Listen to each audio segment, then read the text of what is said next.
ആറ്റുകാൽ പൊങ്കാലയ്ക്ക് ശേഷം മാലിന്യം നീക്കുന്ന നടപടിയിൽ വീഴ്ച വരുത്തിയ സംഭവത്തിൽ തിരുവനന്തപുരം കോർപ്പറേഷനിലെ ജീവനക്കാർക്കെതിരെ നടപടി.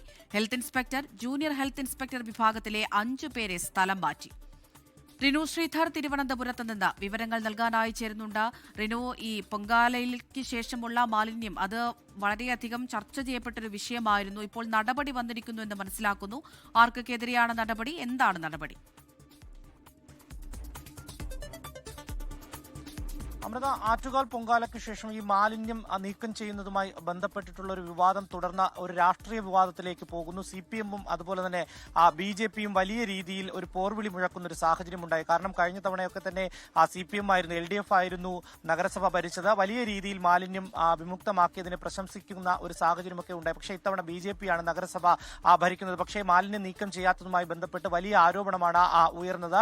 പക്ഷേ നഗരസഭ വീഴ്ച സമ്മതിച്ചിട്ടില്ല. പക്ഷേ ഈ ഒരു സ്ഥലം മാറ്റത്തിലൂടെ അല്ലെങ്കിൽ കൂട്ട നടപടിയിലൂടെ ഇപ്പോൾ ആ വീഴ്ച സമ്മതിക്കുന്നു എന്ന് തന്നെ നമുക്ക് പറയാം. ജൂനിയർ ഹെൽത്ത് ഇൻസ്പെക്ടർ തസ്തികയിലുള്ള 5 പേരെയാണ് തിരുവനന്തപുരം നഗരസഭയിൽ നിന്നിപ്പോൾ നടപടിക്ക് വിധേയമാക്കിയിരിക്കുന്നത്. ഇവരെ സ്ഥലം മാറ്റിയിട്ടുണ്ട്. ഈ ആറ്റുകാൽ ക്ഷേത്രവുമായി ബന്ധപ്പെട്ടുള്ള ആ സമീപ പ്രദേശത്തെ, അതായത് മണക്കാട്, അതുപോലെ തന്നെ ജഗതി സർക്കിൾ ഓഫീസുകളിലെ ജൂനിയർ ഹെൽത്ത് ഇൻസ്പെക്ടർ വിഭാഗത്തിലുള്ളവരെയാണ് ഇപ്പോൾ സ്ഥലം മാറ്റിക്കൊണ്ട് അഡീഷണൽ സെക്രട്ടറി ഉത്തരവ് പുറപ്പെടുവിച്ചിരിക്കുന്നത്. അതായത് മണക്കാട് സർക്കിളിലെ പ്രദീപ S, അതുപോലെ തന്നെ മണക്കാട് സർക്കിളിലെ തന്നെ ആതിര JR, രാഖിയെ മണക്കാട് സർക്കിൾ, അതുപോലെ തന്നെ ബിസ്മി റാണി ജഗതി സർക്കിൾ തുടങ്ങിയ സ്ഥലങ്ങളിലെ JHI അതുപോലെ തന്നെ HI-മാരെയാണ് ഇപ്പോൾ കൂട്ട നടപടിക്ക് വിധേയമാക്കിയിരിക്കുന്നത്. അമൃത, ശരി.